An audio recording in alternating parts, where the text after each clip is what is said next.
Bonjour à tous, soyez les bienvenus dans la maison du Seigneur. C'est une joie encore ce matin de pouvoir se retrouver, se réunir pour louer le Seigneur, pour chanter ses merveilles, pour lui dire combien nous l'aimons, combien il est précieux pour nous, combien nous sommes heureux de sa présence dans nos vies, combien nous sommes heureux de sa fidélité, combien nous sommes reconnaissants pour son amour qui durera toujours pour nous. Amen. Alors si tu es fatigué ce matin, si tu es chargé par quoi que ce soit, tu es au bon endroit parce que le Seigneur, il est là. Il attend ta louange et il va s'occuper de ta vie. Amen. Alors, quelles que soient les circonstances de ta vie, apporte au Seigneur la louange qui lui revient. Amen. Est-ce qu'on peut prier avant de commencer un temps de louange par nos chants? Seigneur Jésus, je te remercie pour ta présence. Merci Saint-Esprit de ce que tu vas faire encore ce matin. Merci pour ta présence qui est là comme un fleuve. Nous voulons que ce soit un fleuve ce matin qui nous submerge dans ta présence. Nous voulons être emportés par toi, Seigneur. Emportés par des grandes eaux, Seigneur. Merci de nous révéler encore davantage qui tu es, Seigneur. Nous voulons t'apporter nos chants, nos acclamations, nos louanges, notre cœur qui bat pour toi. Seigneur, sois le bienvenu. Sens-toi bien à l'aise au milieu de ton peuple, au milieu des rachetés. Sois élevé, sois glorifié, sois honoré ce matin. Que toute la gloire te revienne. À toi le seul vrai Dieu. Amen. Amen.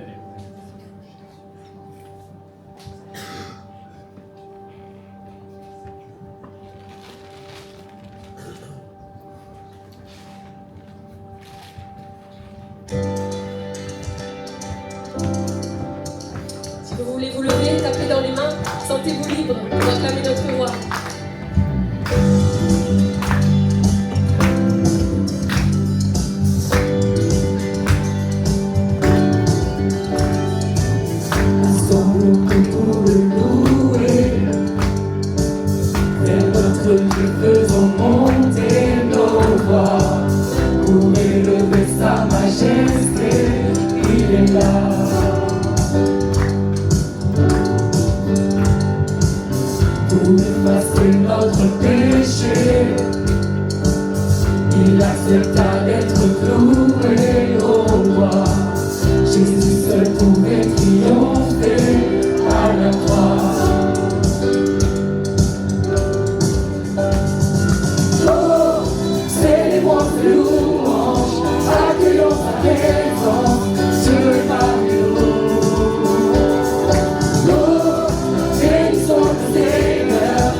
Oh,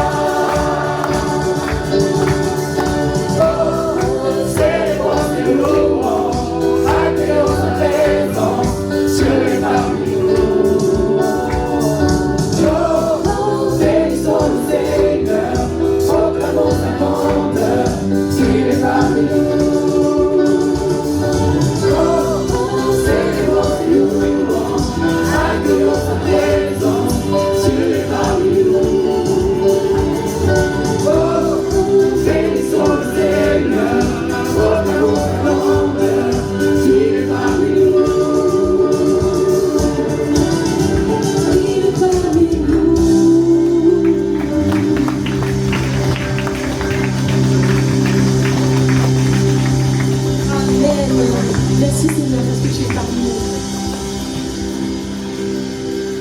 C'est ça qui fait toute la beauté, toute la merveille de ces moments, c'est parce que tu es là au milieu de nous. Amen. Je veux laisser mon cœur être touché par le Seigneur ce matin. Amen. Il est là, il veut passer un moment avec nous. Soyons le cœur ouvert à sa présence ce matin. Alléluia, il m'a sauvé.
Merci Seigneur pour ton salut. Merci parce que tu es le même éternellement, Seigneur. Aujourd'hui encore, Seigneur, tu libères, tu sauves, tu relèves, Seigneur. Tu es le même, le Dieu de Jacob, le Dieu de Marie, le Dieu de David, le Dieu de Moïse. Il est là présent au milieu de nous.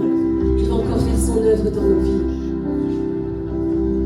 J'invoque le Dieu de Jacob, celui dont ton amour durera jamais. Je sais que sa promesse est éternelle. J'invoquerai le Dieu de Moïse, celui qui a déchiré la mer. À mon tour, j'ai besoin de cette grande moi.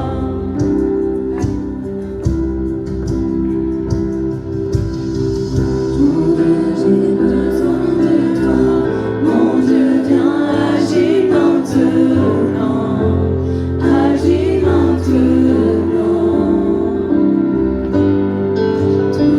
Toi, le rocher éternel, ta fidélité me soutient. Sur toi, je me tiens.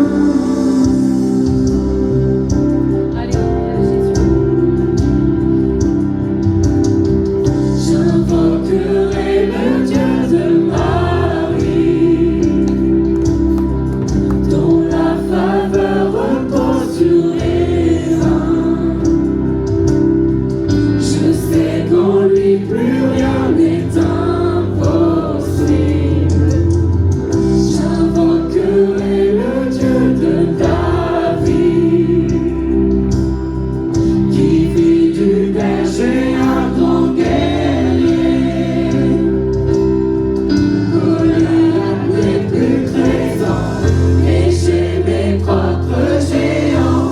Oh Dieu, j'ai besoin de toi, mon Dieu, viens, agis maintenant, agis maintenant. Toi le rocher éternel, ta fidélité me soutient. Sur toi je me tiens. Oh Dieu, j'ai besoin de toi, mon Dieu, viens, agis maintenant, agis maintenant. Toi le rocher éternel, ta fidélité me soutient. Sur toi je me tiens.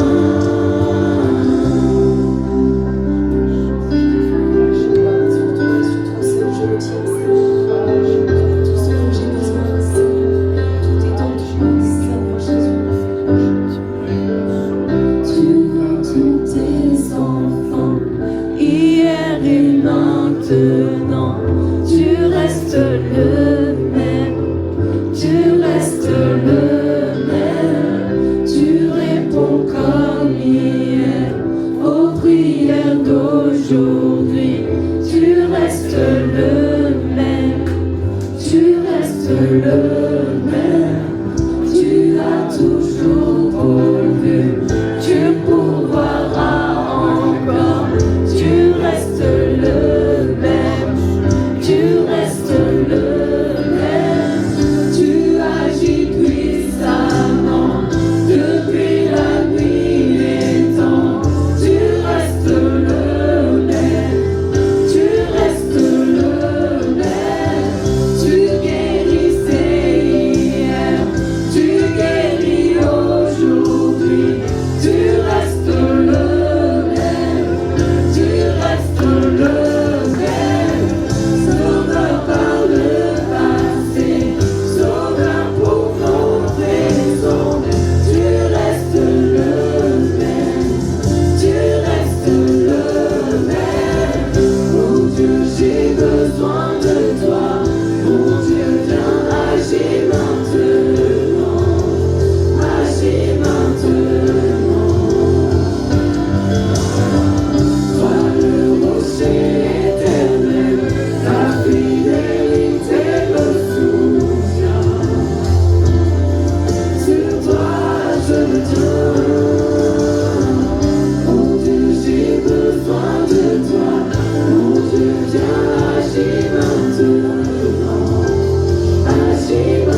déclare que tu es fort, Seigneur. À toi soit toute la gloire. Qu'à toi soit toutes nos vies en sacrifice, Seigneur.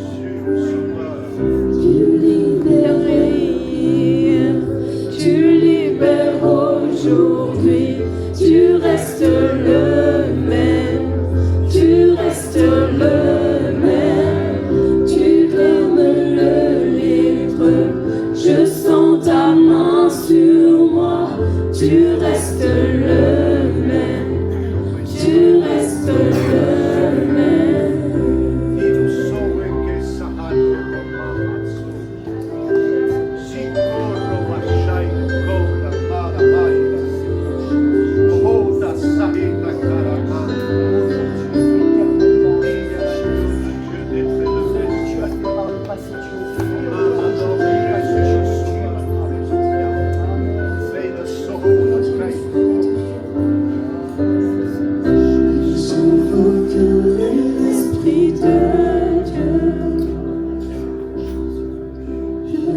Puissant, viens me remplir à nouveau. Remplis-moi à nouveau. Remplis-moi à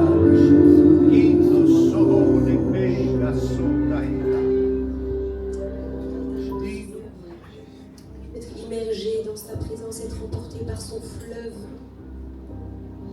Seigneur, tu viens briser nos résistances ce matin. Nous voulons céder à toi, Seigneur. Peut-être que quelqu'un lutte humainement, résiste au Seigneur. Le Seigneur veut briser tes résistances ce matin.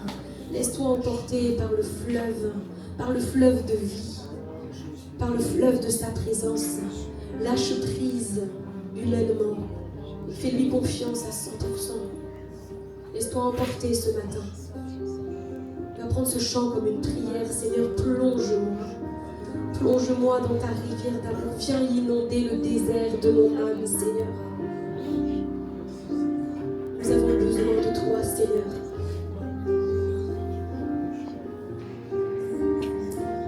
Alléluia, Seigneur. Inonde-nous, Seigneur Jésus.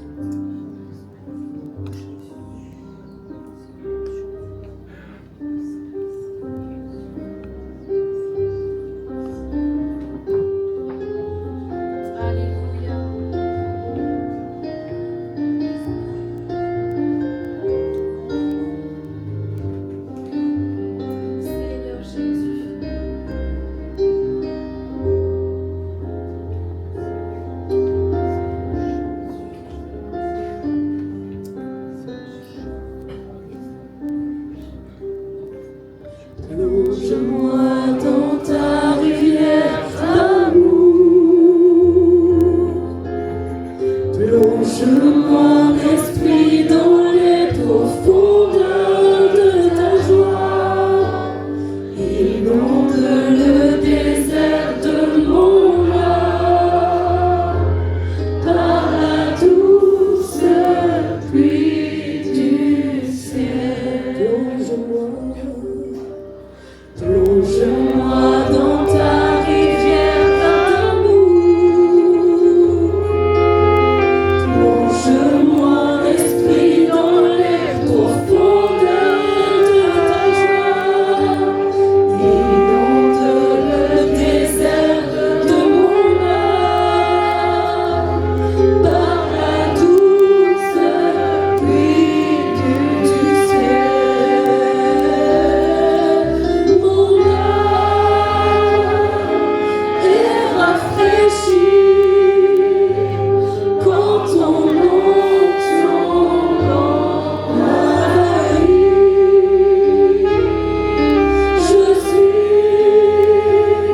restaurée et guérie quand ton nom m'envahit. Plonge-moi dans ta rivière d'amour. Plonge mon esprit dans les profondeurs de ta joie. Inonde le désert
Gloire à toi, Jésus. Gloire à toi, Jésus. Gloire à toi, Jésus. Le temps ne t'a pas été favorable jusqu'à aujourd'hui. Souviens-toi du jour où tu étais plein de joie, plein de paix, plein d'assurance. Ce que le Seigneur peut te reprocher aujourd'hui, c'est que tu as perdu cet amour du premier temps.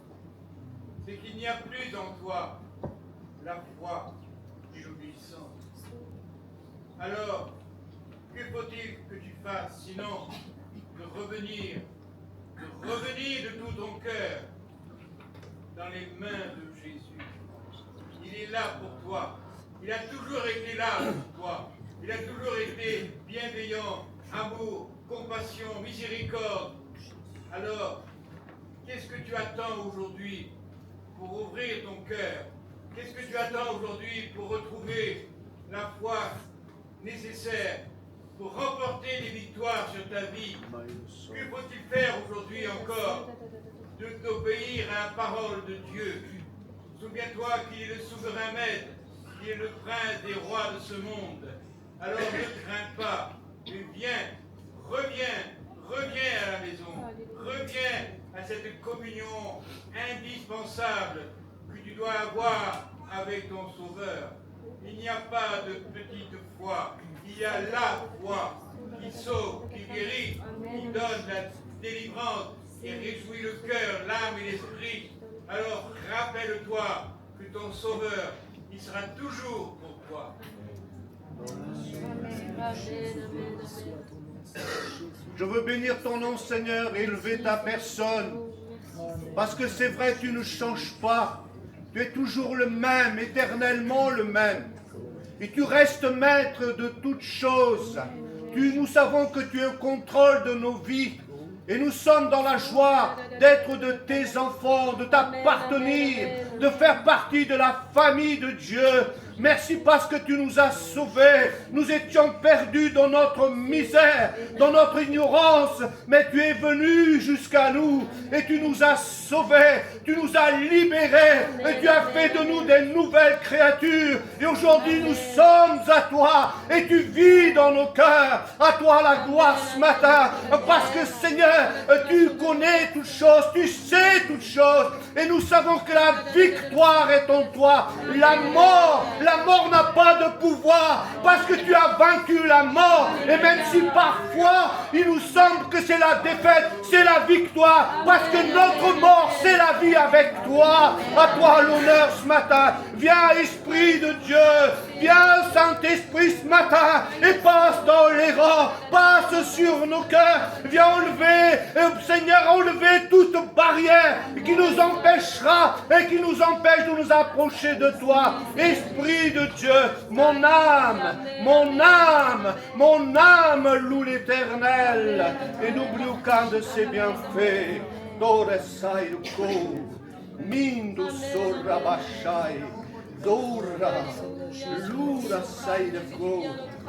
Alléluia. Ce matin, Seigneur, mon cœur est dans la joie parce que je suis, Seigneur, réuni dans, Seigneur, la maison de Dieu avec mes frères et sœurs, Seigneur Jésus. Ce matin, mon cœur est dans la joie, Seigneur, parce que je me rappelle, Seigneur, que Jésus m'a sauvé. Je me rappelle, Seigneur Jésus, que tu es entré dans ma vie. Seigneur, c'est pas moi qui t'ai aimé le premier, mais toi. Seigneur Jésus, alors que j'étais loin de toi, il a plu, Seigneur, à ton cœur de venir à mon contact.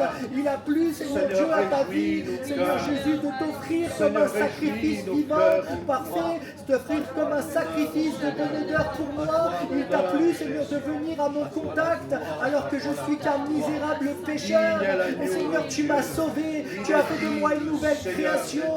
Oui, Seigneur, une création capable d'apporter sa louange ce matin. Alors, Seigneur, mes lèvres ne se retiennent pas, mais elles expriment des louanges à leur Dieu. Oui, Seigneur, ma bouche, Seigneur, n'est pas captive, mais Seigneur Dieu, c'est de l'abondance du cœur que ma bouche parle ce matin. Et je veux te dire que je t'aime, que je suis attaché à toi, que je veux demeurer en toi. À toi la louange, la gloire, l'honneur, Seigneur Jésus. Amen. Amen, amen, amen. Gloire à l'agneau de Dieu. Alléluia. Amen. Seigneur. Alléluia, Seigneur.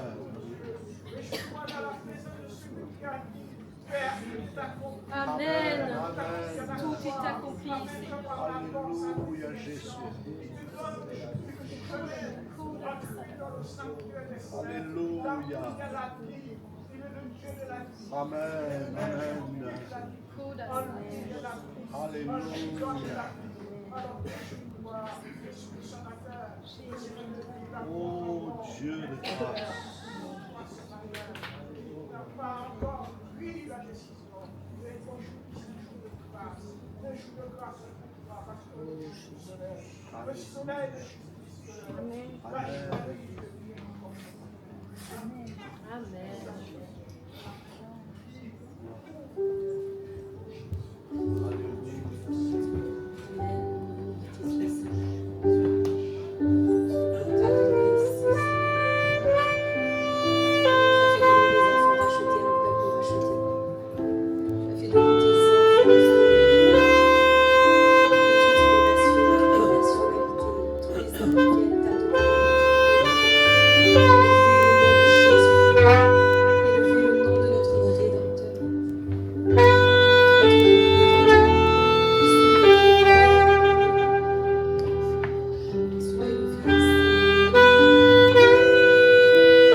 Alléluia, est-ce qu'on peut dire gloire, gloire à toi Seigneur.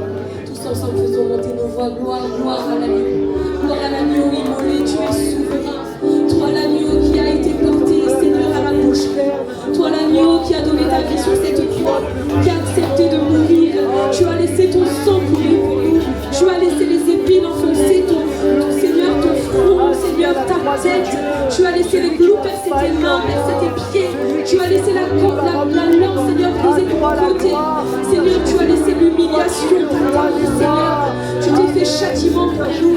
Tu t'es fait, Seigneur, notre libérateur jusqu'à la mort de la croix. Alors à toi la gloire, agneau immolé. À toi la gloire, notre roi, tu es souverain, Seigneur. Tu règnes en majesté ce matin. Règne sur ton Église, règne sur ton peuple, règne sur nos cœurs, Seigneur. Qu'il n'y ait rien en nous qui ne t'appartienne pas, Seigneur, ce matin. Règne sur ma vie, règne sur mes projets, règne sur notre Église, règne sur notre avenir, Seigneur. Règne sur nos choix en tant qu'Église, en tant que peuple. Nous voulons te mettre au centre, Seigneur, de nos vies, au centre de notre Église, Seigneur, au centre de notre peuple. Viens nous conduire, Seigneur Jésus. À toi la gloire.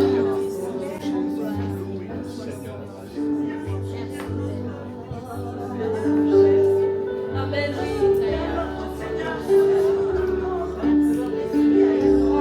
Amen, oui. Seigneur, oui, tu te réjouis, Seigneur, dans ton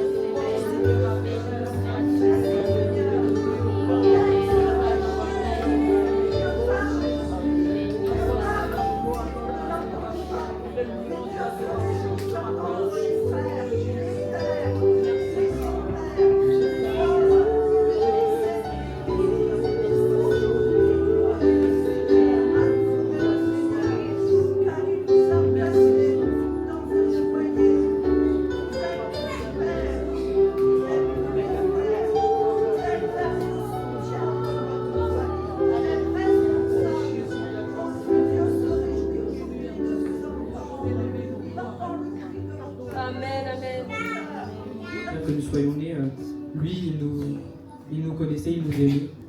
Alors ce matin, je t'encourage à vraiment déclarer ces paroles qui disent « Abba Père, je suis à toi. Abba Père, je t'appartiens. » Vous pouvez vous mettre debout et prendre ce chant avec nous.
Jésus marche sur la terre.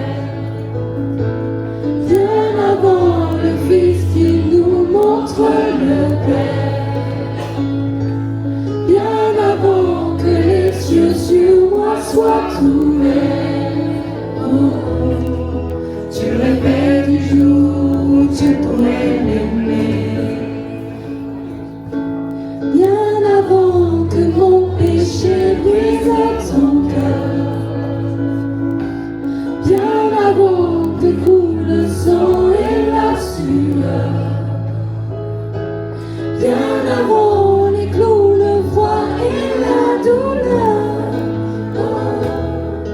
tu rêvais du jour, je pourrais t'aimer. Tu rêvais du jour, je pourrais t'aimer. Abba Père, je suis à toi. Abba Père, je suis à toi. Abba Père, je suis à toi. Abba Père, je suis à toi. Abba Père, je suis émerveillé, saisi par l'immensité de ton amour pour moi. Abba Père, si grande est ta tendresse, ton cœur est grand ouvert et je viens plonger dans tes bras.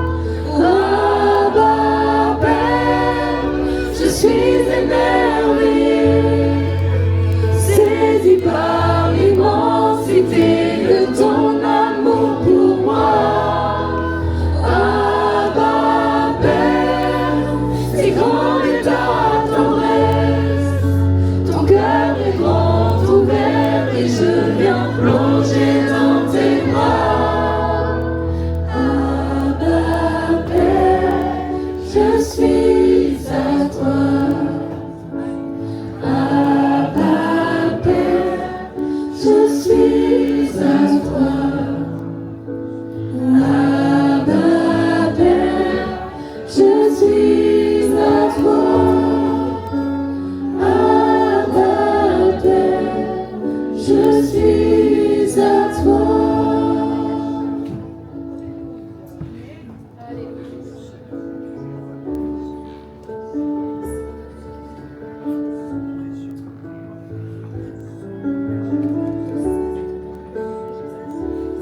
Seigneur, ce matin, je vais relever ma voix pour te dire oui, Seigneur, je suis à toi, Seigneur, je t'appartiens, Seigneur. Merci parce qu'un jour, tu es venu, Seigneur, tu as fait sur cette croix, Seigneur, pour me délivrer de mes fautes, Seigneur, pour faire de moi un enfant, Seigneur Jésus, un enfant du royaume, Seigneur Jésus. Alors, merci, Seigneur, de venir encore ce matin, Seigneur, repasser dans mon cœur, Seigneur, Seigneur, l'œuvre de la croix, Seigneur Jésus. Je veux, Seigneur, ce matin, me rappeler encore, Seigneur, ce que tu as fait à ce moment-là, Seigneur, pour moi, Seigneur, ce que tu as fait pour chacun d'entre nous, Seigneur Jésus. Oui, parce que, Seigneur, ton sang délivre, Seigneur. Merci, Seigneur, parce que ton amour, Seigneur, guérit, Seigneur Jésus. Alors oui, Seigneur, on veut te dire merci pour qui tu es, Seigneur. Merci pour ce que tu fais ce matin, Seigneur Jésus. Merci, Seigneur, parce que tu es digne d'adoration, Seigneur, digne de louange, Seigneur Jésus. Merci, Seigneur, parce qu'aujourd'hui, oui, tu règnes, Seigneur, dans les cieux, Seigneur Jésus.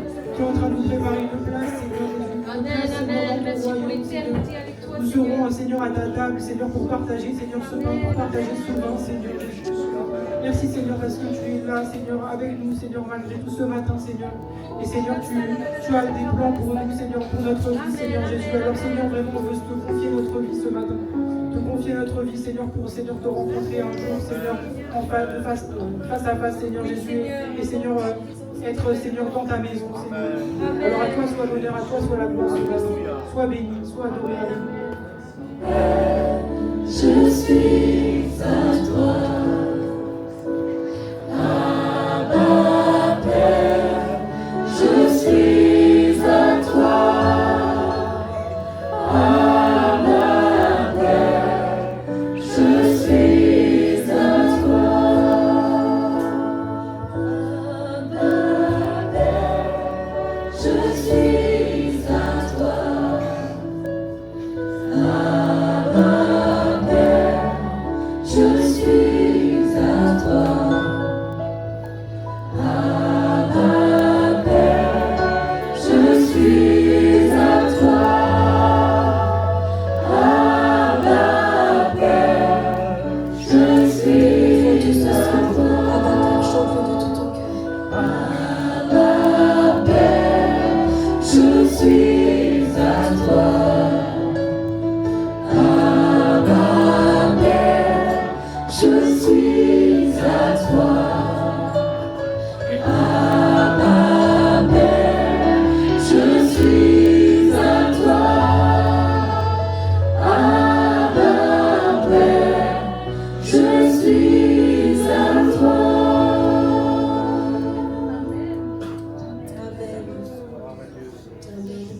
Seigneur, parce que nous pouvons t'appeler notre Père. Merci parce que tu as fait de nous tes enfants, Seigneur, et que tu nous aimes. Tu poses sur nous un regard d'amour, un regard tendre, celui du Père, tant aimé. Merci, Seigneur, pour ta présence. Nous voulons rester dans ta présence, rester, Seigneur, au bénéfice de ta présence dans ce lieu, dans nos cœurs, Seigneur, dans notre Église. Seigneur, merci de conduire la suite de ces instants, Seigneur. Nous voulons te remettre, Seigneur, la prédication qui va être apportée. Seigneur, viens bénir ton serviteur qui nous visite. Viens vraiment le remplir de ton Saint-Esprit. Qu'il puisse se sentir libre de parler en ton nom, Seigneur. Libre de parler de ce que tu as à nous dire. Seigneur, parle-nous, Seigneur, en tant qu'Église, en tant qu'individu. Nous voulons avoir nos cœurs ouverts, Seigneur, à ta parole. Nous laisser peut-être reprendre par toi. Nous laisser édifier, consoler, reconstruire par toi. Que nos cœurs soient sans cesse ouverts, qu'il n'y ait rien qui puisse nous distraire, Seigneur, dans la suite de ce culte. Que nous puissions être vraiment des auditeurs attentifs. Que nous puissions mettre en pratique ta parole. Merci Seigneur, merci notre Père. Amen. Si ce n'est que notre pasteur est en déplacement à Lons-le-Saunier ce week-end, on veut vraiment le porter dans notre cœur, qu'il puisse aussi avoir un culte béni là-bas, que le Seigneur puisse se servir de lui pour bénir cette église. Et nous voulons le mettre dans nos prières. Nous avons la joie du coup d'accueillir le pasteur de Chalon-sur-Saône. Merci de venir nous visiter, merci de venir nous bénir au nom du Seigneur. Sentez-vous libre au milieu de nous. Et nous voulons vous rappeler que dimanche prochain, il y a l'assemblée, notre assemblée générale. Si on dit tu peux mettre, tu vas pas? Ok. L'assemblée générale dimanche prochain. Donc ne venez pas trop tard parce que le culte sera raccourci afin de ne pas commencer l'assemblée générale trop tard. Donc venez bien à l'heure. D'une manière générale, je veux vraiment vous encourager à être là à temps. Parce que voilà, nous préparons pour ce culte. On a un moment de prière, on se prépare. Vraiment, soyez à l'heure, prenez vos dispositions pour amener les enfants au local, à l'ancien local, et puis pour être là, installés, prêts à louer le Seigneur à temps. Nous avons un bon moment de louange, nous avons des chants qui élèvent le Seigneur, qui préparent notre cœur. Et c'est vrai que c'est dommage d'en louper la première partie parfois. Donc vraiment, je voulais vous encourager aussi à ça. Je voulais vous annoncer le Move Ado. Ah ben là tu l'as, super, merci. Le Move Kids samedi 28 mars à Valence. N'hésitez pas si vous êtes parents d'ados. Enfant, 25 Ah, 25, ah oui, d'accord, oui, ok, j'avais pas saisi les 3 dates. Oui, enfants. De 6 à 12 ans, oui, j'avais les ados en tête, oh pardonnez-moi. Le 25 avril à Villefranche-sur-Saône, donc ici, voilà, nous croyons que le Seigneur, il veut bénir nos enfants, amen, que c'est maintenant que le Seigneur veut rencontrer leur cœur et faire sa demeure en eux. Donc ne passez pas à côté de ces événements, vraiment prenez vos dispositions pour amener vos enfants, ils seront bénis dans tout ce temps d'après-midi, et ça sera un temps de réjouissance et de rencontre avec le Seigneur, je le crois, pour eux, que ça puisse être aussi un sujet de prière, pour nous tous, de prier pour les enfants, pour les ados, pour les jeunes de notre Église. Nous croyons qu'en tant qu'Église, on a besoin de prier les uns pour les autres. Donc voilà, bénissons-nous. Et enfin, j'ai une dernière nouvelle, une triste nouvelle ce matin à vous annoncer. Notre frère Roland est parti rejoindre le Seigneur. Voilà, hier, c'est Lolo qui nous l'a annoncé ce matin. Nous voulons avoir vraiment une prière pour Chantal, une prière pour toute cette famille. Et nous voulons croire que malgré tout, les plans du Seigneur sont parfaits. Nous l'avons chanté.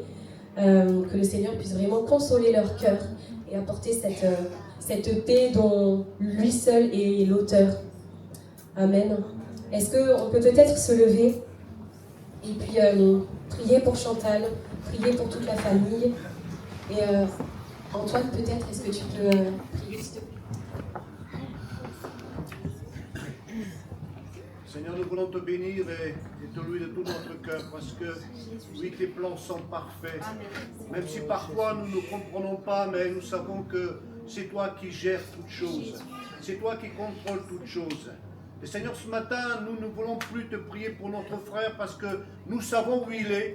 Seigneur, pour nous, c'est un déchirement dans nos cœurs, mais pour lui, c'est la joie. C'est la félicité éternelle. Amen. Nous t'adorons parce que tu as touché son cœur lors de son vivant. Tu as parlé, tu l'as sauvé. Et aujourd'hui, il est avec toi pour l'éternité.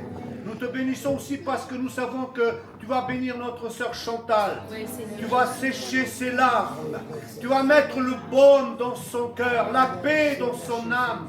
Seigneur, tu es celui que dans les moments difficiles, tu sais parler à nos cœurs. Alors nous te prions ensemble. Ton Église te prie. Bénis notre sœur. Bénis cette famille.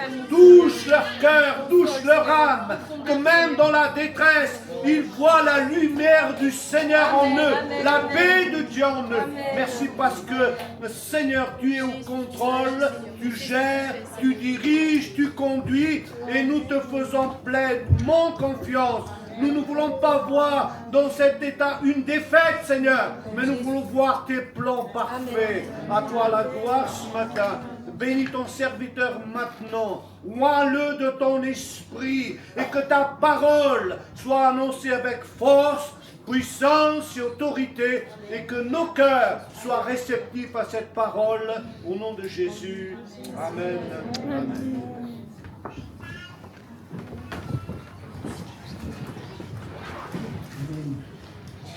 Bonjour à tout le monde, je suis heureux d'être là. Donc je vais me présenter pour que vous sachiez à qui vous avez affaire, qui est en face de vous. Donc je me présente Christian Descamps, je suis un des deux pasteurs de Chalon-sur-Saône avec Philippe Fontana, marié d'une épouse ravissante, 2 enfants, 10 ans et 5 ans aujourd'hui. Voilà. Et ils ne sont pas là pour la raison suivante. Cet après-midi, nous avons le culte à Chalon-sur-Saône. En ce moment, ils sont l'après-midi. Et je ne voulais pas que ça fasse trop pour les enfants, que ça les fasse courir. Donc j'ai tenu à les préserver, d'autant plus que c'était l'anniversaire de la petite. Voilà pour les présentations. En tout cas, je suis vraiment heureux de pouvoir être là ce matin et vous apporter le conseil de Dieu. Voilà, le Seigneur parle tantôt d'une manière, tantôt d'une autre. Et souvent dans la parole de Dieu, il parle au travers de paraboles, au travers d'images, et il est arrivé souvent également qu'il parle au travers de corps de métier. Et en observant un métier, on voit également ce que le Seigneur veut faire dans nos vies et ce qu'il est dans sa nature, dans son identité. Et ce matin, j'aimerais aborder avec vous ce corps de métier-là. Le potier. Quel beau métier. Ce matin, rappelons-nous ou apprenons que nous sommes entre les mains du potier. Amen. Je nous invite à ouvrir la parole de Dieu dans le livre de Jérémie au chapitre 18. Les versets vont s'afficher, mais si vous avez la Bible pour vérifier quand même si ce que je dis est exact, c'est encore mieux. On va prendre ce passage, Jérémie au chapitre 18, versets 1 à 12.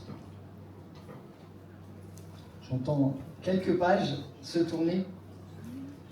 Jérémie au chapitre 18, versets 1 à 12, et pendant que les pages finissent de se tourner, je vais remettre encore ces moments au Seigneur pour qu'il puisse disposer nos cœurs. Seigneur Jésus, nous sommes dans ta présence ce matin. Seigneur, nous sommes entrés encore davantage dans ta présence par ces chants, Seigneur Dieu, pour prendre comme un temps de pause devant toi, solennel, Seigneur Jésus, pour t'adorer. Seigneur, et voici le temps d'entendre ta parole, Seigneur Jésus. Dispose nos cœurs, Seigneur, rends-nous attentifs, Seigneur, à ta parole. Seigneur, que tout ce qui s'est passé dans la semaine, Seigneur Dieu, soit comme déposé, délaissé à tes pieds, à l'œuvre de la croix, pour que nous puissions être pleinement attentifs, concentrés. Seigneur Dieu, permet à notre entendement, à nos cerveaux, Seigneur Jésus, surchargés, de pouvoir là être pleinement, Seigneur, concentrés pour recevoir pleinement ta parole. Que ton nom soit glorifié, Jésus. Et l'Église dit Amen. Amen. Amen. Nous ouvrons la parole. Donc Jérémie au chapitre 18, versets 1 à 12. L'Éternel parla à Jérémie en ces termes. Va, rends-toi chez le potier, et là, je te ferai entendre ma parole. Je me rendis donc chez le potier, qui était en train de travailler sur son tour. Mais le récipient, le vase, qu'il façonnait avec l'argile, ne fut pas réussi. Alors, le potier en refit un autre, comme il le jugea bon. Là-dessus, l'Éternel me parla en ces termes. Ô peuple d'Israël, ne puis-je pas agir à votre égard comme a fait ce potier ? Demande l'Éternel. Vous êtes entre mes mains, comme l'argile entre les mains du potier, communauté d'Israël. Une fois je décrète de déraciner un peuple ou un royaume, de le renverser et d'amener sa ruine, mais si ce peuple que j'ai menacé cesse de mal agir, je renoncerai à lui, envoyer le malheur que j'avais projeté contre lui. Et si par contre, je parle de construire et de planter tel peuple ou tel royaume, mais que ce peuple fait ce que je considère comme mal et ne m'écoute pas, je renoncerai au bien que j'avais parlé de lui faire. Dis donc maintenant aux Judéens et aux habitants de Jérusalem, voici ce que déclare l'Éternel. Moi, je façonne votre malheur et j'ai des projets contre vous. Que chacun de vous abandonne donc sa mauvaise conduite, qu'il se comporte et qu'il agisse d'une bonne manière. Mais ils te répondront, c'est peine perdue, nous ferons à notre tête, et chacun agira selon les penchants de son cœur obstiné et mauvais. On ne sait pas si on doit dire Amen. Si, Amen, c'est la parole de Dieu. Il y a tout un contexte, et là, je vais vous l'expliquer, un contexte de rébellion. Et c'est pour cela que la parole est apportée de cette manière, dans ce contexte précisément. Rappelons en introduction qui est Jérémie. Jérémie, c'est un homme fidèle envers Dieu, qui craint Dieu, un homme qui a reçu un appel en pleine adolescence et qui se voit apporter une mission par Dieu pour Israël. Et il sera un prophète qui parlera de la part de Dieu. Et cet homme a toujours été pensif et triste quant au sort de son peuple. Si bien qu'on l'appelle souvent le prophète qui pleure. Il annonçait un message de repentance. Il avertissait du jugement de Dieu. Mais le peuple refusait d'écouter. Voilà le contexte de ce passage. Et dans le chapitre précédent, Jérémie dénonce l'idolâtrie de Juda, le manque de confiance en Dieu de Juda, leur désobéissance. Il dénonce le fait qu'ils pratiquent l'injustice sociale, la corruption dans le monde religieux. C'est dans ce contexte-là que se passe le texte que nous avons lu. Un peuple qui est en pleine crise morale et spirituelle. Dans ce contexte-là, le Seigneur s'adresse à Jérémie, à nouveau. Il parle à nouveau à Jérémie pour le peuple. Va, rends-toi chez le potier, et là, je te ferai entendre ma parole. Une nouvelle fois, Dieu veut communiquer son message. Il renouvelle son intention de parler à son peuple, malgré leur refus. Une fois, 2 fois, 3 fois, j'ai pas compté le nombre de fois, mais le nombre de fois où Israël désobéit à Dieu est incroyable. Pour autant, le Seigneur est encore là. Le Seigneur renouvelle son intention. Alors, Dieu appelle Jérémie à se rendre chez le potier. Le Seigneur lui adresse la parole et c'est quand même intéressant de relever ça. Il pourrait directement lui dire les choses. Ok Jérémie, je te parle du potier, et le potier est semblable à moi, etc. Mais non. Pour entendre la parole de Dieu, il doit se rendre chez le potier. Il doit y avoir un mouvement de la part de Jérémie. Et Jérémie, qu'est-ce qu'il fait? Il va chez le potier. Il se montre obéissant. Il fait le choix de l'obéissance. Il se déplace sans savoir vraiment ce qui va être dit, sans savoir vraiment ce qui va se passer. Jérémie y va et résultat, il entend la parole de Dieu. Il se rend chez le potier et reçoit la parole. Et il y a des temps comme cela où Dieu nous dit de nous rendre dans un endroit pour entendre sa parole. Ce matin, tu es venu à l'église, peut-être pour la première fois, peut-être une fois de plus, mais venu conduit par Dieu, d'une manière claire, solennelle, pour entendre sa parole. Et ce matin, je le crois avec assurance, ce ne sera pas la parole de Christian qui est sur l'estrade, mais de celui qui est en Christian, le Seigneur qui va parler à ton cœur ce matin. Le Seigneur peut parler concrètement, ce n'est pas la parole d'un homme, mais c'est la parole de Dieu. Et donc Jérémie se rend chez le potier. Le potier, comment on peut le montrer à l'image? Le potier qui travaille sur son tour. Le potier qui est en train de façonner, modeler l'argile.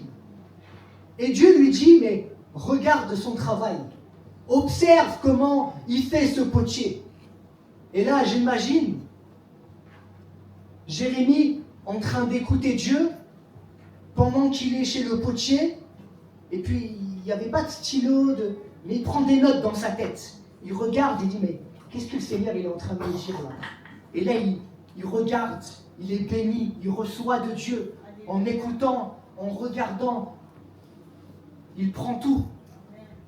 Et il y a des moments comme ceux-là où il y a tout à prendre. On observe et on est béni de la part du Seigneur. Il parle à nos cœurs et on reçoit. Dieu lui dit, regarde son travail. Ne puis-je pas faire comme ce potier? N'y a-t-il pas des comparaisons à faire entre l'œuvre du potier et ce que le Seigneur est capable de faire? Et on voit que le potier travaille sur son tour, de ses mains pour façonner l'argile. J'aimerais te dire que Dieu, il a créé un tour. C'est la terre. Dieu a créé un tour sur lequel il a placé l'homme, puis la femme. Genèse 2, verset 7 nous dit « L'Éternel Dieu forma l'homme de la poussière de la terre. Il souffla dans ses narines un souffle de vie et l'homme devint un être vivant. » Donc de la terre, on pourrait dire comme cela de l'argile, voici que l'homme est né. Et tout comme le potier travaille sur son tour, j'aimerais te dire que Dieu est actif. Dieu est présent. Dieu est présent pour sa création.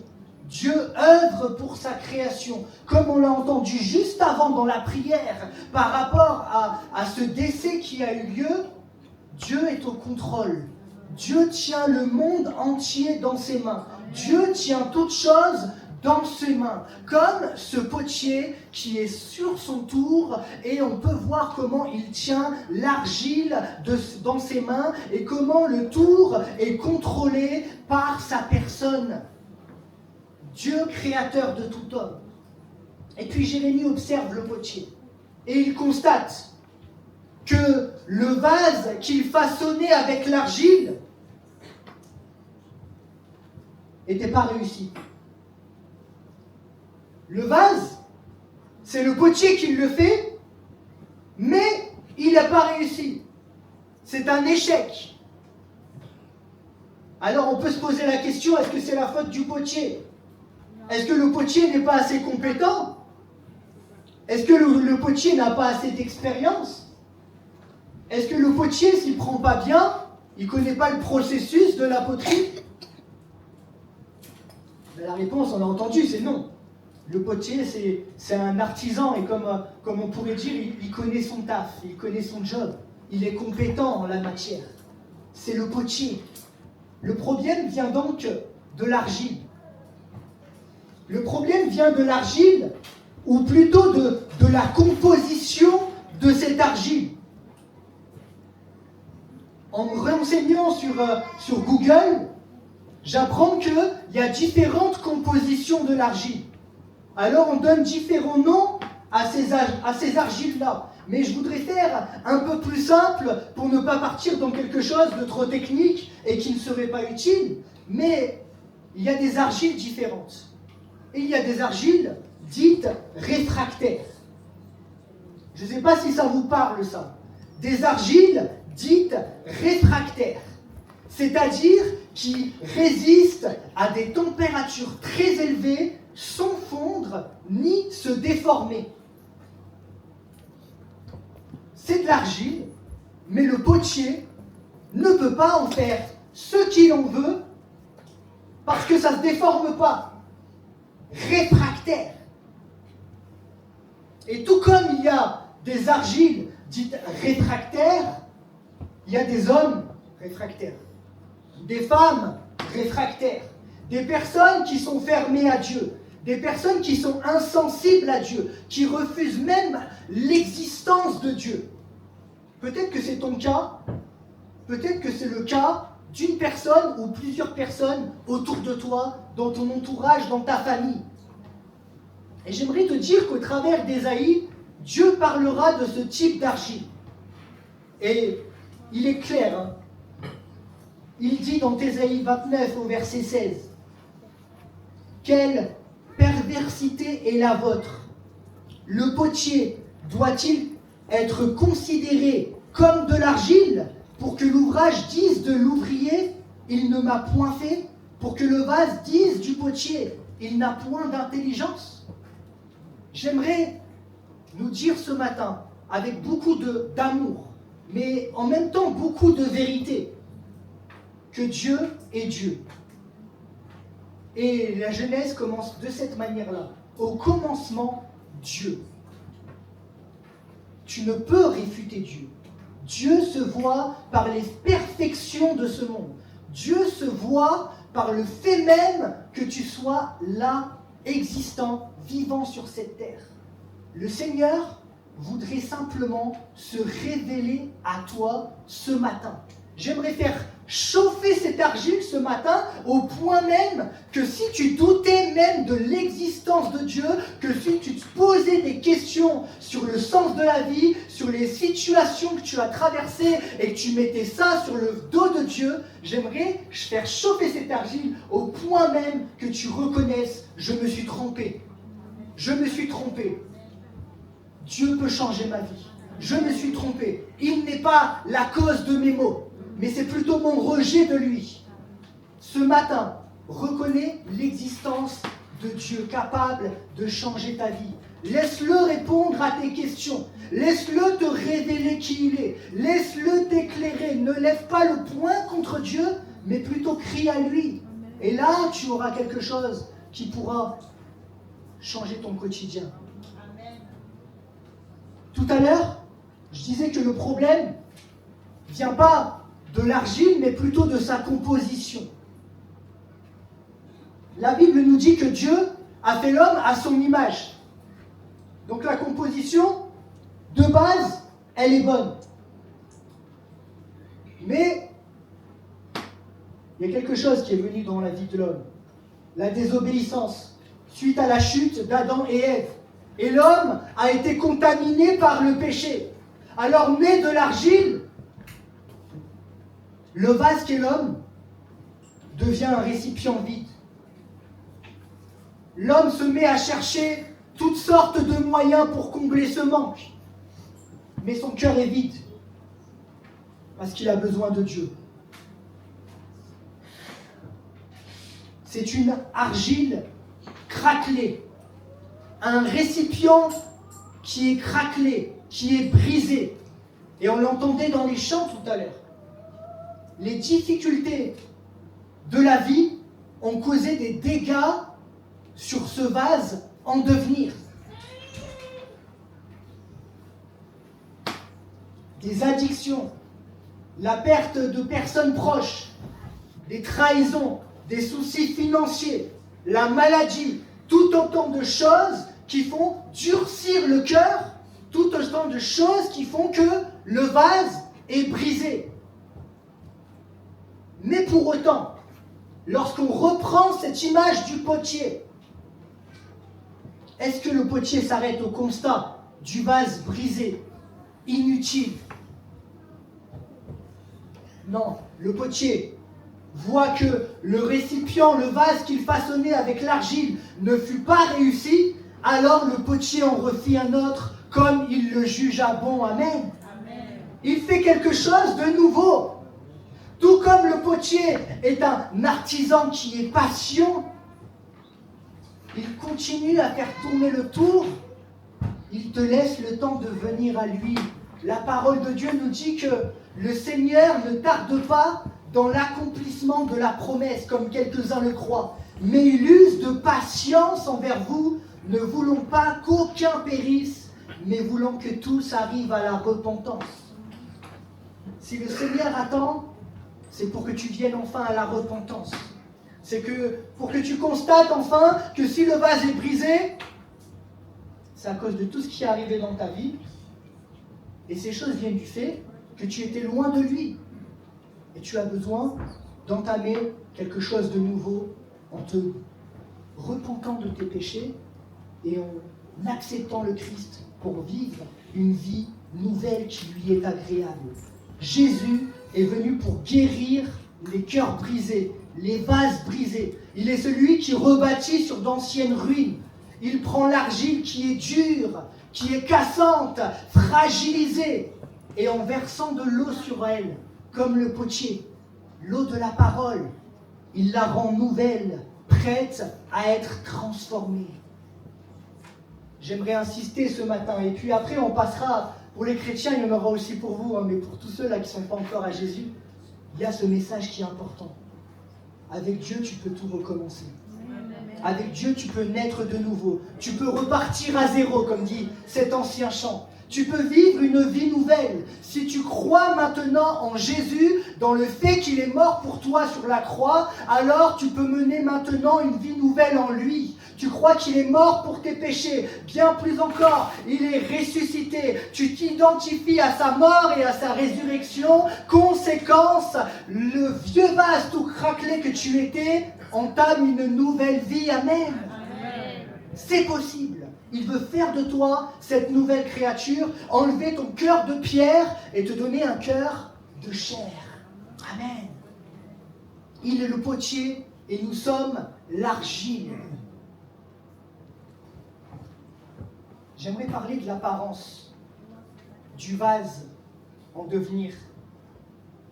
Ésaïe 64, verset 8, nous parle de cela.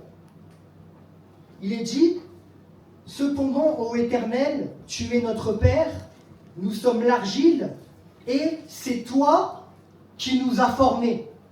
Nous sommes tous l'ouvrage de tes mains. » C'est Dieu qui nous a formés. Nous sommes son ouvrage. Là, j'aimerais parler de l'aspect physique. Il nous a formés de ses mains, de sa puissance, de sa volonté. Ça veut dire qu'il nous a fait de la manière dont il voulait nous créer. Et peut-être que quelqu'un, et je pense que beaucoup de monde finalement, sont complexés par rapport à leur physique. Trop petit, trop gros, trop mince, gros sourcils M de McDonald's, ça c'est moi. Un handicap, des lunettes, que sais-je encore.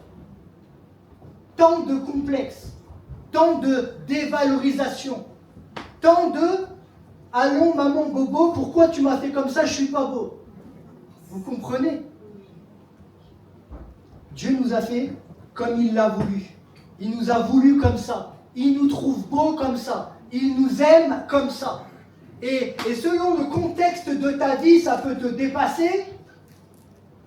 Mais il y a un but derrière le fait qu'il t'a fait comme ça. Romains 9, versets 19 à 21 est écrit « Tu me diras, pourquoi blâme-t-il encore? Car qui est-ce qui résiste à sa volonté, ô homme? Toi plutôt, qui es-tu pour contester avec Dieu? Le vase d'argile, dira-t-il à celui qui l'a formé, pourquoi m'as-tu fait ainsi? Le potier, n'est-il pas maître de l'argile pour faire avec la même masse un vase d'honneur et un vase d'un usage vil? Notre Dieu, et ça aussi on l'a entendu tout à l'heure, Dieu parle, notre Dieu est souverain. C'est notre maître, il est souverain. C'est lui qui a décidé. Et s'il trouve que tu es une créature merveilleuse, alors tu es une créature merveilleuse, cesse de complexer, va de l'avant, arrête de te comparer, c'est important, je devais te le dire peut-être à toi ce matin. Maintenant, ce passage ne parle pas que de l'aspect physique, on est d'accord. Le Seigneur ne se concentre pas sur notre enveloppe corporelle. Ce message, il est question de la souveraineté de Dieu dans nos vies. Qui sommes-nous pour dire comment tu m'as formé, pourquoi je suis là aujourd'hui, pourquoi je ne fais pas plutôt ceci ou cela? Il est question de qui est le maître, qui est le potier et qui est l'argile. Il est question de l'autorité de Dieu sur ta vie. Est-ce que Dieu est le souverain maître de ton existence? Est-ce que tu le mets à la bonne place? Est-ce que tu te considères à la place où Dieu est en mesure de te parler, de te faire déplacer là où il veut, de te faire agir de la manière qu'il veut, de te former à sa convenance, à sa ressemblance, selon sa volonté? Est-ce que tu es prêt à écouter ça et te laisser façonner, modeler par lui? Voilà ce que dit pleinement ce passage. Dieu façonne, Dieu enlève les impuretés restantes. Et là, il est question d'enfants de Dieu désormais. La vie nouvelle, elle peut être comparée à l'action du potier qui refait un vase nouveau, comme il le juge bon. Dieu travaille l'argile façonnable, l'argile qui n'est pas réfractaire, l'argile qui est souple entre ses mains, qui est meuble, qui est malléable. Dieu façonne l'homme, la femme qui lui appartient. Il le corrige, il le remodèle jusqu'à ce qu'il soit parfait, c'est-à-dire à sa convenance. Voilà ce que Dieu veut faire dans ta vie.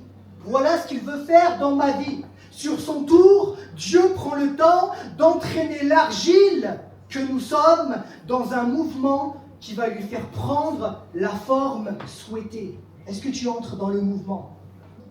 Est-ce que tu suis le mouvement de Dieu? Est-ce que tu es conscient de là où il te dirige? Est-ce que tu n'es pas un peu réfractaire? Tu veux aller à gauche alors qu'il veut aller à droite.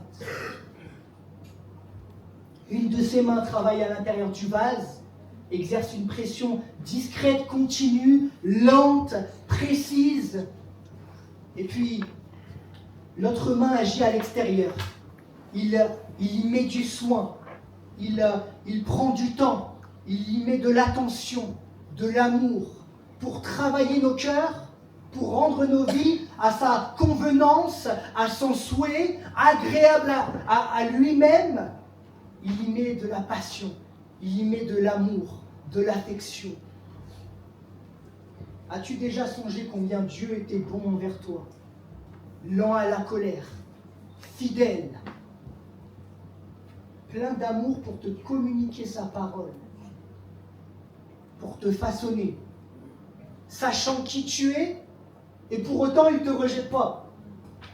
Sachant toutes les fois où tu es tombé, alors que tu étais un enfant de Dieu, il continue à t'éduquer, à t'édifier, à te faire aller de l'avant. Notre potier est patient. Notre potier nous aime. Notre potier, il sait y faire avec nous. Il s'y prend avec toi d'une manière différente que la sœur là-bas. Parce qu'il nous connaît. Et c'est quand même incroyable ce que Dieu fait dans nos vies. Le potier élimine peu à peu les parties susceptibles d'altérer l'harmonie du vase qu'il est en train de faire. Il y a encore des impuretés. Il est en train de se modeler ce vase à sa convenance. Il veut faire le petit arrondi qui va bien là pour que ce soit parfait. Mais là, il y a encore des impuretés là-dessus. Qu'est-ce qui n'est pas encore glorifié dans ta vie? Qu'est-ce qui n'a pas encore été sanctifié dans ta vie? Quel est le petit coin secret que tu cherches même à cacher à Dieu alors que rien n'est secret et tout est à nu, à découvert devant lui? Quelle est la chose contre laquelle tu batailles encore et sur laquelle Dieu n'a pas encore eu la victoire? C'est là que se trouve l'impureté, c'est là que Dieu veut encore façonner ton vase. Il veut nous travailler, nous modeler, nous façonner, enlever les impuretés. C'est ce qu'on appelle le processus de sanctification. Nous rendre parfaits à sa ressemblance, à sa stature. Et le potier pratique son art avec patience jusqu'à atteindre le résultat qu'il souhaite obtenir. Philippiens 1, verset 6 nous dit cette chose-là. Je suis persuadé que celui qui a commencé en vous cette bonne œuvre la rendra parfaite pour le jour de Jésus-Christ. Notre potier, j'en suis persuadé, convaincu, je n'en doute pas. L'œuvre qu'il a commencée dans ta vie, il va la rendre parfaite. Tu doutes peut-être, parfois tu te remets en question et tu dis mais vraiment quel chrétien je fais? Mais le Seigneur lui est fidèle et il te rendra parfait à sa convenance. Il s'y engage parce qu'il est ce Dieu fidèle, ce Dieu d'amour qui veille sur ses enfants. Alors la question est la suivante, comment il s'y prend notre Seigneur? Je pense qu'il y a toute une palette, on pourrait rester là jusqu'à 3h de l'après-midi pour continuer à en parler, mais je vais aborder seulement 2 points. 2 points qui nous parlent de la manière de Dieu pour nous transformer. Premièrement, il utilise sa parole. C'est évident pour tous les chrétiens qui sont là, mais les fondements sont les éléments les plus importants. Il utilise sa parole. Comme on l'a dit avec ce vase, avec ce tour, le potier va travailler. Il fait comment? Il ajoute de l'eau. Il ajoute l'eau. L'eau qui est utile dans son processus de potier pour rendre l'argile souple entre ses mains. Et la parole de Dieu est appelée et comparée à de l'eau. L'eau, bien plus que de rendre souple, purifie, enlève les impuretés, permet que l'argile soit plus homogène. Et la parole de Dieu nous purifie. La parole de Dieu transforme. La parole de Dieu renouvelle. Éphésiens 5, 26 nous dit que la parole, elle sanctifie. Pourquoi elle fait cela? Parce que la parole de Dieu nous éclaire. La parole de Dieu est une lampe à nos pieds, une lumière sur notre sentier. La Bible nous dit dans les psaumes que la révélation de tes paroles éclaire. Ça veut dire qu'en lisant la parole de Dieu, si tu es de ceux qui sont assidus ou de ceux qui le deviennent, tu vas recevoir tous les éléments communiqués par Dieu qui vont te faire mettre en évidence ce qu'il y a encore à changer dans ta vie. Si tu ne lis pas la parole de Dieu, il y a un manque d'équilibre dans ta vie chrétienne. Et tu te crois arrivé au stade où tu n'es pas encore arrivé. Et j'aimerais te dire que ce stade, moi je suis pasteur, je suis loin d'être arrivé à la perfection. Il y a encore du taf, il y a du boulot. Le Seigneur doit œuvrer dans nos vies. Mais pour qu'il œuvre, il nous a donné sa parole. Cette lumière donnée aux hommes, comme dit ce chant, qui nous fait connaître le cœur de Dieu, qui nous fait connaître ce que Dieu veut pour nos vies. Si tu lis la parole, alors elle va mettre en lumière ce qui est impur, ce qui doit être affiné, ce qui doit être corrigé. Et bien sûr, ça fait mal, parce que tu vas te sentir repris. Comme on lisait le texte tout à l'heure, et on hésitait même à dire Amen, parce que c'est dur. Mais parfois la parole, elle est dure, mais elle libère, elle affranchit, elle fait passer à quelque chose de nouveau, elle transforme, elle nous amène à quelque chose de plus spirituel. Au lieu d'être ces chrétiens charnels, nous devenons ces chrétiens spirituels. Alors parfois, vaut mieux une dureté dite avec amour qu'une fausse vérité enrobée de plein de belles choses, mais qui ne mène pas à quelque chose de durable, de bon et d'agréable à Dieu. La parole de Dieu, elle nous purifie. Un verset nous dit que sa parole est la vérité. Si sa parole est la vérité, alors en la lisant, concrètement, il va m'arriver d'être en contradiction avec cette vérité par la réalité de ma vie. Et c'est là où je devrais chercher à me conformer à la vérité de la parole de Dieu et me repentir encore et encore, parce que le boulot n'est pas encore pleinement accompli. En restant dans la vérité, 2 Timothée 2, verset 21, nous dit que en s'abstenant des fausses doctrines, alors on se conserve pur. En s'abstenant des fausses doctrines, des vérités détournées de la parole et qui n'en sont réellement plus, alors on se conserve pur. Ça veut dire que nous devons connaître la parole de Dieu et ne pas nous en détourner. Ça veut dire que des personnes vont parfois utiliser la parole de Dieu à leur propre fin, ou vont chercher à faire dire à la parole ce qu'elle n'a pas dit. Si on reçoit ces choses-là, qui ne sont pas de la parole de Dieu, alors dans le vase en formation que je suis, il y a des impuretés qui vont à nouveau rentrer. Et j'ai besoin de me conserver pur, en m'abstenant de ces choses. Mais pour m'abstenir de ces choses, je dois connaître la parole. Mon peuple périt, dit Osée, parce qu'il lui manque la connaissance. Si tu connais la parole de Dieu, alors tu seras quelqu'un de solide, affermi dans la foi, parce qu'ayant de bonnes fondations. Un vase d'honneur, sanctifié, utile à son maître, propre à toute bonne œuvre. Amen. Donc Dieu utilise sa parole, et puis le deuxième et le dernier point à ce niveau-là, Dieu utilise son esprit. Et ça aussi, ce matin, on a parlé, les chants parlaient de l'esprit de Dieu. Dieu utilise son esprit pour nous purifier, pour nous sanctifier. Avant de connaître le Seigneur, il n'y avait rien là-dedans. Il y avait un esprit avec un petit E, chacun suivait son propre guide, chacun partait dans le ravin, des aveugles qui conduisent des aveugles, des moutons du système. Maintenant, nous sommes des brebis du Seigneur. Et nous sommes remplis de l'Esprit de Dieu. L'Esprit de Dieu est venu en nous. L'Esprit de Dieu capable de changer à l'intérieur du cœur de l'homme.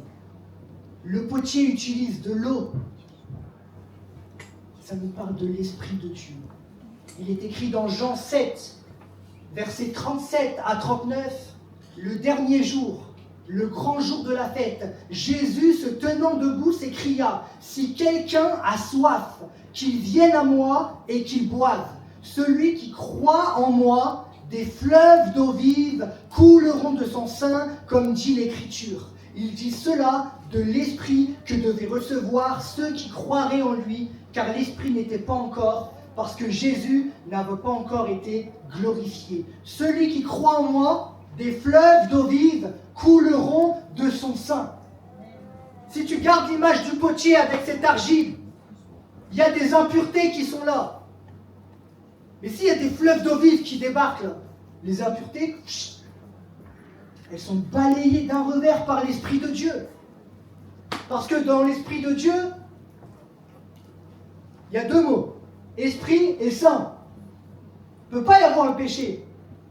Il ne peut pas y avoir la corruption. Parce que l'Esprit de Dieu qui est en toi lorsque tu es baptisé du Saint-Esprit, il est saint. Il ne peut pas y avoir deux maîtres. L'Esprit de Dieu, il est saint. Et Dieu est un Dieu jaloux. Il ne peut pas y avoir deux maîtres. Et il ne peut pas y avoir dans la maison de nos cœurs des impuretés qui vont contredire ce qu'est l'Esprit de Dieu en nous. Cet esprit ne peut pas, se corrompre. Cet esprit ne peut pas être souillé. Alors lorsqu'il vient, il balaye, il enlève les impuretés, il transforme les cœurs.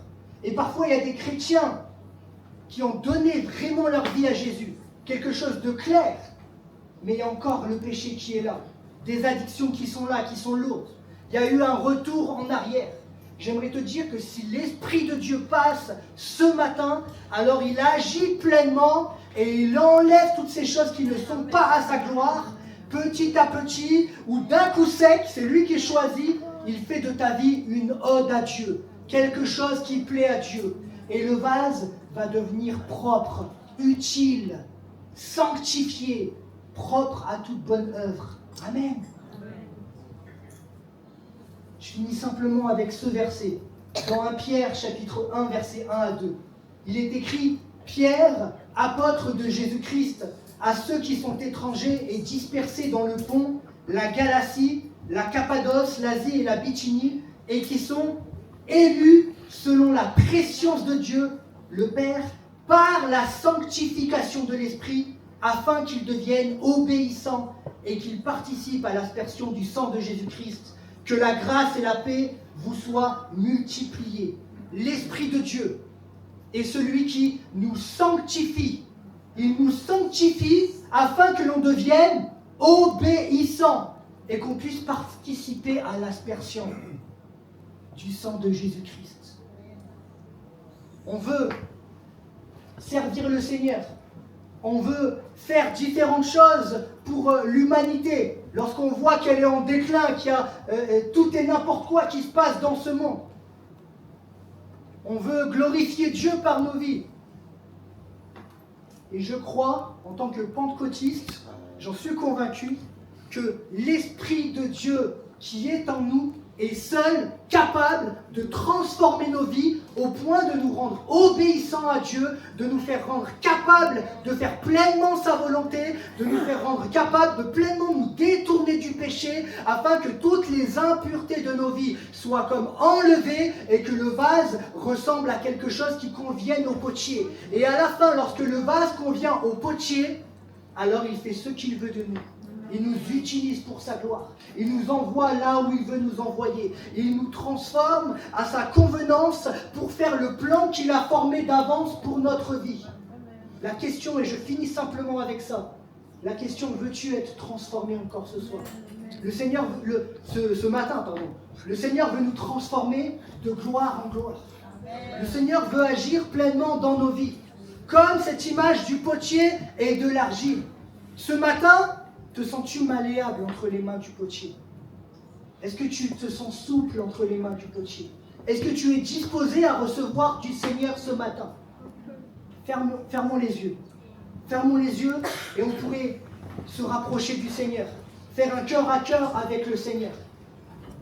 Pensez à tout ce qui a été dit ce matin, au travers des chants, au travers des dons spirituels, au travers de la parole de Dieu. Et le Seigneur veut encore agir. Nous sommes entre les mains du potier. Et le potier de ses mains est en train de nous façonner. Le potier est en train de parler à l'argile que nous sommes et il nous communique son message. Le Seigneur veut encore agir pleinement dans ta vie. Ce matin, prends conscience que tu fais un cœur à cœur avec ton Seigneur, et alors que je parle à ton Seigneur. Alors que je suis en train de faire cet appel pour ta vie, parle à ton Seigneur. Crie à ton Seigneur. Fais appel à lui pour les défis qui sont les tiens. Là où il y avait comme un esprit, une mentalité réfractaire.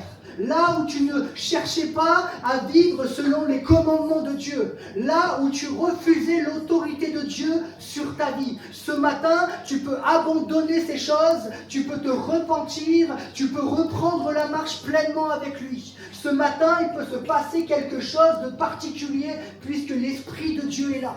Et lorsque l'Esprit de Dieu est là, il agit avec puissance.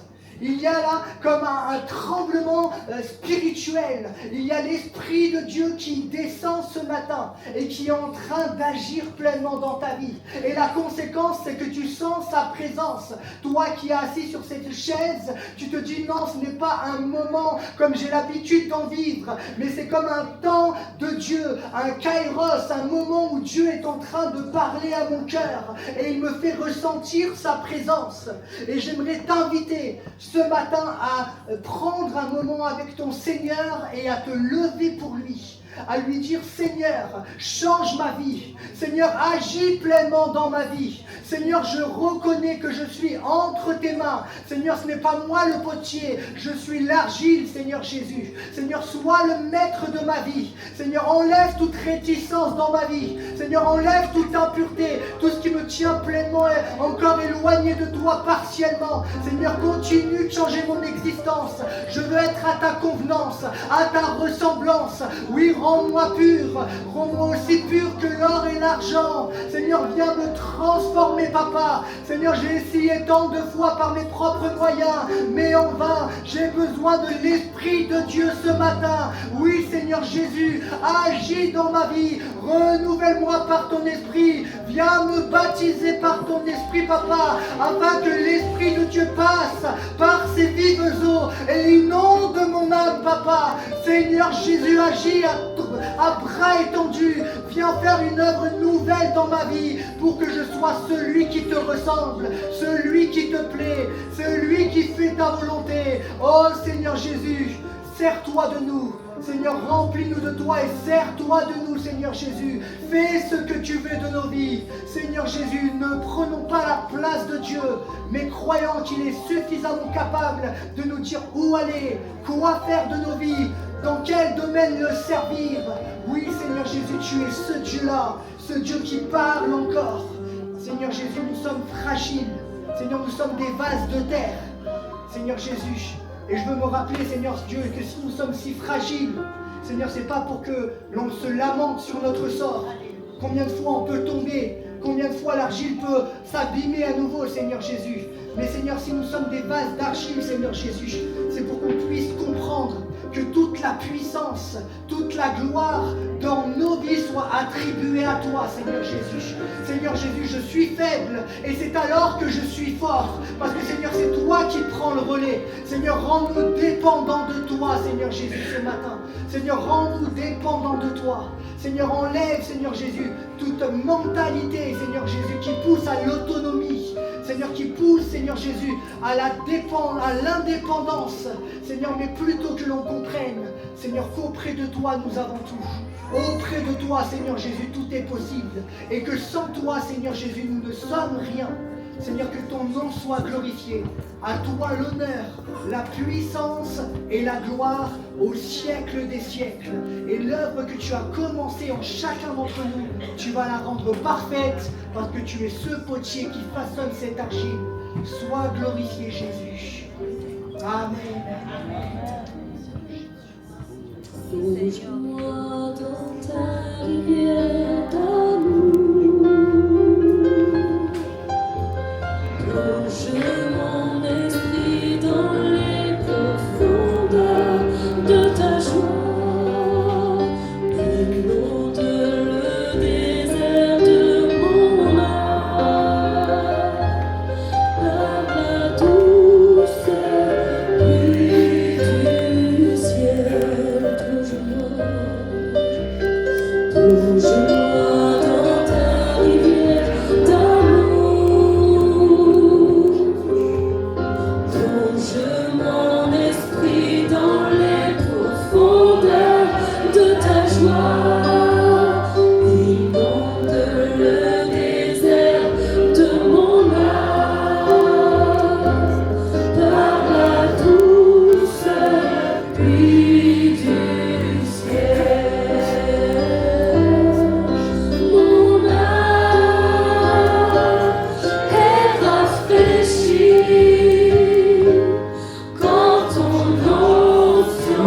de t'approcher. Je vais prier pour toi, pour que tu sois le baptême du Saint-Esprit, pour que tu puisses être renouvelé dans l'Esprit de Dieu. Si tu veux recevoir ce matin, tu peux t'approcher, je prierai pour toi.